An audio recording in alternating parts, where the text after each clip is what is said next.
Hi, everybody. My name is Mary Bear Shannon. I am a reference librarian at the Haverford Township Free Library, and this is Reading with Reference. Today, I'm going to talk about some biographies. My first one today is Dearie, The Remarkable Life of Julia Child. Julia Child had a huge impact on Americans' attitudes about cooking in the mid-20th century America. By today's standards, she would not have been selected as the next Food Network star. She was middle-aged, 6'3", and had a warbly voice and dropped food out of the pan as she demonstrated her recipes. Yet she won the hearts and minds of Americans all over the country and changed how we viewed cooking and entertaining. This biography starts us with her early days in Pasadena, where she was expected to marry a Republican and settle down as a housewife. We get a view into her days working for a spy agency during World War II, and then her settling in Paris, where she learned to cook and collaborated on the writing of what would become Mastering the Art of French Cooking, a book that changed the food culture of America. Dearie also delves into the beginning days of her pioneering show, The French Chef, done on WGBH, her local PBS station in Boston.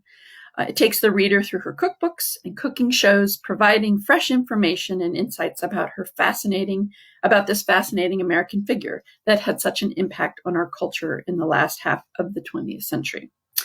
I liked this book because it gives a more complete picture of Julia Child, her life, and her impact on culture. If you liked the movie Julie and Julia, you will enjoy this book. It gives us more information about her upbringing in California and also about her relationship with Paul, her biggest champion. I grew up watching Julia Child with my mother. Like many American women, watching shows like The French Chef emboldened my mom to try new dishes outside of her comfort zone. One of my many memories is watching her attempt crepes for the first time at the kitchen stove in our home. Through Julia Child's influence, she helped to expand her family's palate during a time when American families like mine thought Chinese food came out of a La Choy can and tacos came out of an Ortega box. So my next book is Johnny Cash, The Life by Robert Hilburn. You can also get this on Libby as an ebook and an audiobook. This biography of American legend Johnny Cash chronicles the unvarnished truth about an American musical superstar. Many of us only know Johnny Cash from movies like Walk the Line and the singer's moving video Hurt. This biography chronicles the full life and career of Johnny Cash from his days at Sun Records through his meteoric rise in the 1960s. It also unsparingly shows his tremendous lows associated with his drug use and his comebacks, including the recording made at Folsom Prison and the remarkable creative surge at the age of 69 associated with his collaboration with Trent Reznor of Nine Inch Nails.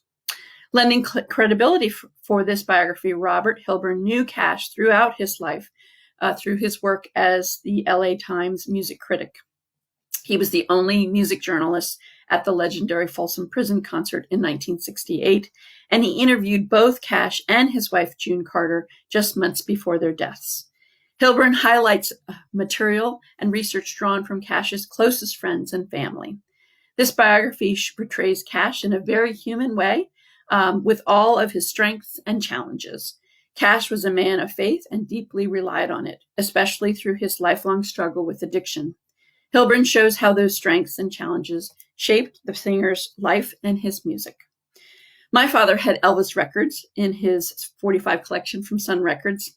I was curious about this historical period of American recording history, and so I picked up this biography hoping to learn more about those early days at Sun Records in Memphis and the infancy of rock and roll, rockabilly, and the changes happening to country music at the time. I got a glimpse of this time, but I also got a view into a deeper story of Johnny Cash and his impact on American music. There's definitely more to The Man in Black, and this book will help you learn that. So glad that you could join us. I hope you have a great day and keep tuning in for our Reading with Reference. If you have any questions, make sure you contact the reference desk. We are there for you between Monday and Friday, 10 a.m. to 5. You can also contact us through chat through our website. So have a great day and take care.